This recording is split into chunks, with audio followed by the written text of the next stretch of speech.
Salut tout le monde, j'espère que vous allez bien. Alors je fais une petite vidéo juste pour vous donner une petite astuce que je mets en place un peu pour passer bien l'hiver, histoire de, des fois quand on prend un petit rhume et tout, ça fait un peu du bien de faire ça, ou bien déjà aussi pour un peu se donner un petit coup de boost. Et donc je vais vous montrer une petite boisson que j'ai mis en place. Bon, bien sûr, vous verrez s'il y en a quelques-uns qui aiment, vous expérimenterez.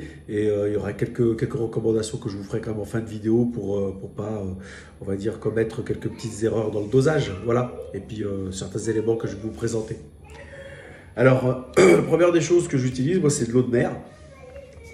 Voilà, je vais mettre dans un verre, donc, un tiers d'eau de mer. Voilà, hop. Donc, alors l'eau de mer, je la prends à l'hypertonie. Comme ça, elle est la plus chargée possible. Bien sûr, après, je vais la couper avec de l'eau douce pour la rendre à l'isotonie. Le mieux, c'est de la couper avec une eau douce, avec la moins chargée possible en résidu à sec. Donc, être en dessous de 100 en résidu à sec, c'est ce qu'il y a de mieux. Donc, voilà. Dans cette eau de mer, donc avant de la couper avec de l'eau douce, je vais mettre de la vitamine C pure en poudre. Donc, j'ai de la vitamine C pure en poudre. Donc, je vais mettre ça. Je mets une belle cuillère. Les 1 gramme par jour, partagé 3 fois par jour, ça me passe par-dessus la jambe. Moi, je mets tout de suite une belle cuillère bien bombée là. Hop. Alors après, c'est mieux des fois de répartir. C'est mieux parce qu'on absorbe mieux. Mais là, moi, je mets ça. Hop. Là, il y a au moins 4-5 grammes dedans. Après, de toute façon, je ne vais pas toute l'assimiler, hein, parce que la mieux pour l'assimiler, c'est la liposomale. Elle est plus chère. Et sinon, après, il y a moyen de la fabriquer soi-même à la maison. Il y a des tutos pour la fabriquer en liposomale. Et il y a un kit à acheter. Bon, moi, voilà, je la prends comme ça. Dans les grammes, là, de ce que j'ai mis, peut-être que je vais absorber 1 gramme. Peut-être 1,5 grammes dans tout ce que j'aurais mis. Mais bon, après, ça dépend, parce qu'il y a d'autres... Il y a des études qui ont montré que ça dépendait aussi de l'état de fatigue des gens. Le corps peut-être peut en prendre un peu plus selon votre état dans lequel vous êtes. Parce que de toute manière, la vitamine C, vous ne la synthétisez pas. Vous êtes obligé de la prendre de l'extérieur.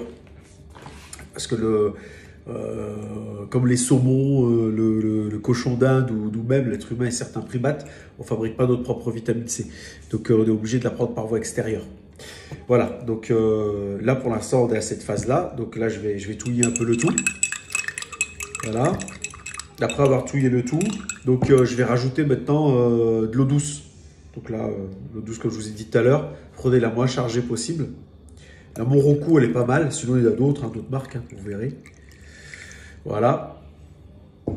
Alors là pour l'instant, j'ai de l'eau de mer, mélangée à un peu de vitamine C, un peu beaucoup quand même, et avec de l'eau douce. Voilà. Donc pour l'instant, on est à ça. Mais c'est pas fini. Donc j'enlève un peu le... Je vais un peu plus loin dans le... Voilà. Vous pouvez vous arrêter à là et boire ça, c'est bon, ça passe pas mal aussi. Moi, c'est ce que j'avais fait les premières fois. Mais après, comme je veux toujours en faire un peu plus, donc je suis allé un peu plus loin dans la petite recette. Alors dans la petite recette, souvent ce que j'avais remarqué quand il y avait un léger goût légèrement sucré, mais légèrement, ça peut être intéressant. Et moi, pour le sucré, en fait, pour rester vraiment dans une potion, on va dire une potion bien pour l'hiver, bien pour d'autres choses, je rajoute un petit peu de miel de thym dedans. Donc un peu de miel de thym. Hop, petite cuillère de miel de thym. Voilà. On est sur une belle petite cuillère de miel de thym, là. Hop.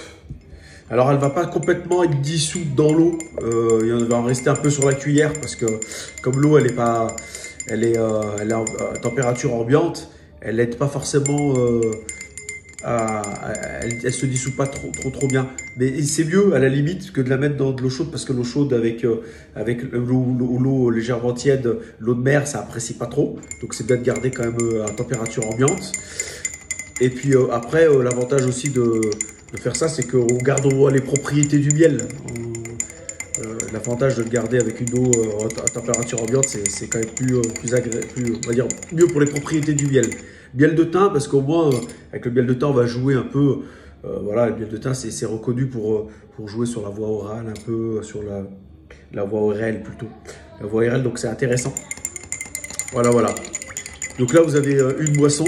Donc isotonique, légèrement sucré avec du miel de thym, vitamine C. Donc là, on est dans un cocktail pas trop mal. Et bien sûr, la petite note de plus supplémentaire que je fais. Alors bien sûr, la petite note supplémentaire, c'est pour ceux qui peuvent, c'est bien un peu, en fait, rajouter un peu de l'huile essentielle, du Ravinsara. Alors, il faut faire attention avec les huiles essentielles, parce que les personnes qui sont un peu asthmatiques ou épileptiques, il ne faut vraiment pas prendre des huiles essentielles, ou il faut savoir lesquelles vous avez le droit ou pas de prendre, parce que bon, ça peut être délétère. Et après, il y a certaines huiles qu'on peut consommer, d'autres qu'il faut prendre par inhalation. Donc, faites gaffe aussi. Donc, renseignez-vous. Ne faites pas n'importe quoi avec les huiles essentielles. Donc, moi, j'utilise le Ravinsara. Je fais un petit peu d'asthme à l'effort, mais avec le Ravinsara, ça me déclencherait du tout. Donc, voilà. Ce que je fais, souvent, j'en profite aussi parce que j'ai un petit peu le nez pris. J'en profite, hop, je me mets rapidement une petite goutte là, pour déboucher un petit peu, et j'en profite pour mettre quelques gouttes. Hop, je suis allé un peu fort là. Il y en a 4 qui sont tombés. 2, ça suffit largement. 2, ça suffit largement parce que ça prend bien. Le Ravinsara, c'est une huile essentielle assez forte, assez puissante. Donc, faut y aller avec le dos de la cuillère. Il faut, voilà, parce que là, la boisson, elle va être pas mal là. Voilà. J'ai fini avec donc ma petite potion magique, elle est là. Et là, bah, faut la boire d'une traite.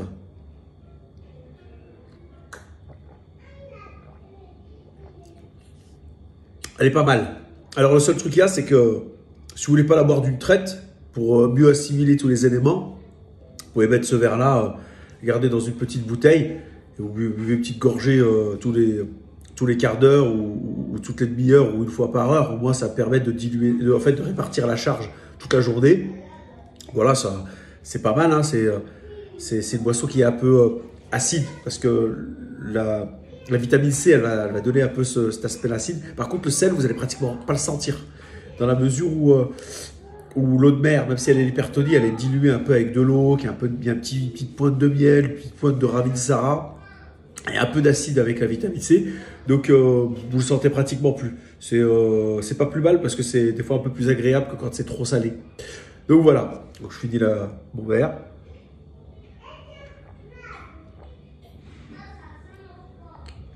Vous essayerez de votre côté. Vous avez vu les étapes. Vous pouvez vous arrêter à eau de mer, vitamine C et eau plate. Mélanger, c'est déjà pas mal. Si vous voulez rajouter le petit plus, un peu de miel. Et encore le petit plus supplémentaire, Ravinsara, quelques gouttes, faites gaffe. Et puis renseignez-vous pour les huiles essentielles pour ne pas commettre d'erreur. J'espère que cette vidéo vous a plu, que cette vidéo pourra servir pour certaines personnes qui veulent se donner un petit coup de boost un peu l'hiver. Et je vous dis à très bientôt. Ciao!